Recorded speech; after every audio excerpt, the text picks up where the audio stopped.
Quisiera hacerles una pregunta, y qué pena que no los tengo aquí enfrente de mí para escuchar sus respuestas, pero ¿qué es más fácil? ¿Tender a la unidad o tender a no estar en unidad? A veces parece que lo más sencillo es la unidad, pero créanme que es lo más difícil. Sin embargo, es a lo que debemos de tender. Y miren que no solamente a nivel teológico o porque nuestro Señor lo dice, que ya de por sí sería razón y motivo suficiente para tender a la unidad, sino porque también se podría decir que a nivel del ser, ontológicamente, tendemos a ser uno, o sea, no fragmentados, no divididos, no separados. Nosotros, por ejemplo, tenemos alma, cuerpo, psicología, voluntad, inteligencia y todo, pero estamos en uno, somos una sola persona y ahí se da esa unidad. Tendemos a la unidad con Dios. De hecho, entre más avanzamos en la vida espiritual, nos vamos uniendo con Él. La unidad es sencilla, pero no es fácil llegar a la unidad. Es más fácil estar separados, disgregados, fragmentados, divididos. Miren que la cultura de hoy, la sociedad, muchas veces a lo que impulsa es justamente a eso. A hacer facciones, a hacer bandos, a hacer grupos, a sectorizar, a dividir, a tener a las personas de cierto modo la una contra la otra. Y entonces se antepone el que tiene contra el que no tiene, el que es de color contra el que no es de color, el que vive en tal código postal al que vive en tal otro. Estamos de verdad en un mundo contrario, al menos en inercia, a lo que nuestro Señor nos está invitando en este Evangelio. Que todos sean uno, Padre, como tú y yo somos uno. Incluso en la primera lectura del libro de los Hechos de los Apóstoles, miren cómo al parecer eran uno, llega San Pablo, con aquella facilidad de palabra que tenía, empieza a decir que la resurrección y que la vida eterna y que no creían y que los otros sí creían, y así los divide. Y cuando se dividen los saduceos de los fariseos, San Pablo encuentra el modo de escaparse y se va. Es que el que divide acaba venciendo. Por eso nuestro Señor quiere que estemos unidos, para que no seamos vencidos. Porque el que divide, el diabolos, o sea, esto es el diablo, el que separa, no es el camino de Dios, es al revés, es el camino que nos aleja de Dios. De hecho, esa palabra que a veces le tenemos miedo, diablo, bueno, significa eso, el que separa, el que divide.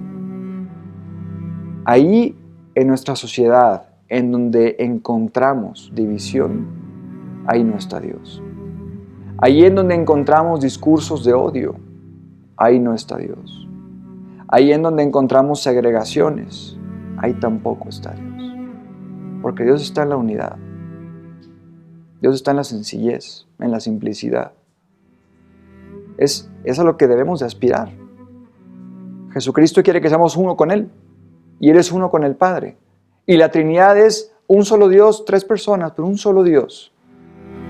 Como que en la unidad, incluso a nivel familiar, a nivel doméstico, encontramos nosotros alegría, felicidad, paz, gozo, tranquilidad, muchísimas cosas que no se dan en familias fragmentadas o en familias divididas. De nuevo, porque en la división no está Dios, está el diablo. Y miren que cuando digo diablo, no quiero que anden pensando en un ser mitológico de color rojo que trae un trinche con dos cuernos, cola larga, que lo han dibujado muchos artistas y que por ahí podrán decir, no hombre, es que esos de la iglesia que andan creyendo todavía en el diablo. No me refiero a ese personaje, esa caricatura de lo que es el diablo. Me refiero al diablo como aquel que decidió separarse de Dios, que decidió no servir, que todos los días quiere separarnos más de Él, quiere que nos desunamos, quiere dividirnos, fragmentarnos, quebrarnos por dentro. Y una vez rotos, llenos de heridas, ahora sí, hacer su sucio trabajo. Y de verdad que esta fragmentación que se puede dar a nivel personal, que se puede dar a nivel familiar, también a nivel social, que es lo que les decía. Qué triste el caso de George Floyd en Minnesota. No sé si están enterados, pero al parecer este señor grande, afroamericano,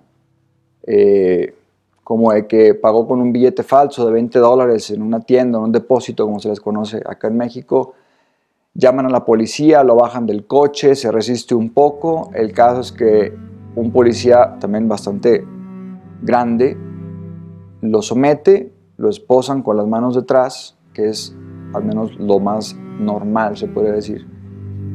Pero luego tienen la rodilla sobre el cuello de esa persona y pegado al pavimento en su rostro entre 7 y 10 minutos.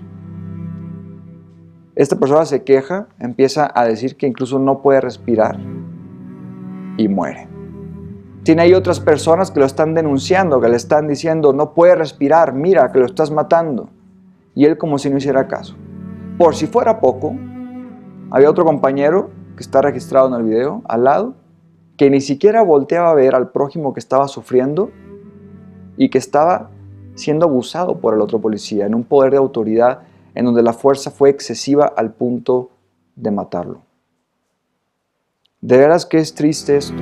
Después resulta que, al parecer la violencia contra los afroamericanos en Estados Unidos sigue creciendo, aquello no se detiene, los policías siguen abusando de su autoridad, de su poder, con los que son inocentes solamente por su color de piel.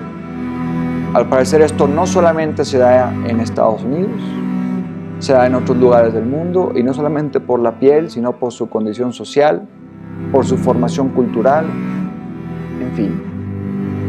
La división que experimentamos a nivel social es tremenda, de verdad es tremenda. Y ni siquiera el coronavirus, que ha afectado a nivel mundial, nos ha enseñado o no hemos aprendido de esa experiencia a ser hermanos, a ser humanos, a ayudarnos los unos a los otros, a comprender que la misma fragilidad que yo tengo la tienes tú y que a cualquiera nos puede golpear un coronavirus, por ejemplo, y que debemos de estar ahí para sumar y no para restar, para tender puentes y no para destruirlos, para vivir la caridad y no el odio, la fraternidad entre las naciones y no la división o la separación o la guerra, que es todavía peor. De veras que el trabajo del católico en este mundo, cuando se deja permear por Jesucristo, es el de la unidad. Y no hay vuelta de hoja, no hay más. Pero eso sí, por más que te llames católico, si no estás trabajando por la unidad de algún modo, no estás siguiendo lo que te enseñó Jesucristo. No estás siguiendo sus palabras. En la religión misma, ¿cuántas veces nos queremos separar? A mí me siguen llegando mensajes, por ejemplo, de más de alguna persona. ¿Cómo es posible que la música protestante? ¿Y cómo es posible que tal fulanito y que tal fulanita? Y es que eso no se puede, y es que aquí en tal país es diferente del otro, pero con una retórica de odio interior. Oye, creen en el mismo Jesucristo, no te están haciendo ningún daño, te están ayudando, están cooperando para que crezcas en la fe, para que sensibilices tu corazón. Pero eso sí, es que son hermanos separados. Y es que no aprendemos, ni siquiera los que creemos en Jesucristo, a ser uno. Y cómo nos cuesta. Y que no nos digan, porque entonces sacamos la casta. De verdad que un evangelio como este, un evangelio que nos transmite las últimas palabras del Señor antes de morir, con una fuerza tal y una profundidad tal, y a veces parece que no sentamos cabeza, que no aprendemos. ¿Cuánto tenemos que pedirle a nuestro Señor que nos ayude a ser uno? Hay una encíclica muy bonita de Juan Pablo II que se llama Que sean uno, ut unum sint. Habla mucho de esto, de la unidad. Les quiero pedir una oración por toda la humanidad, para que aprendamos a ser uno. Por todos los cristianos, para que nos unamos en Cristo. Por todos los católicos, para que nos amemos realmente. Por todas las familias que están separadas, para que vuelvan en la caridad de Cristo a reconciliarse y a unirse. Por todas las personas que a nivel individual pueden estar rotos, quebrados interiormente, para que en el Espíritu de Dios encuentren también la consolación, la fortaleza, para estar unidos a Él y sanar. El mundo necesita del bálsamo de Cristo.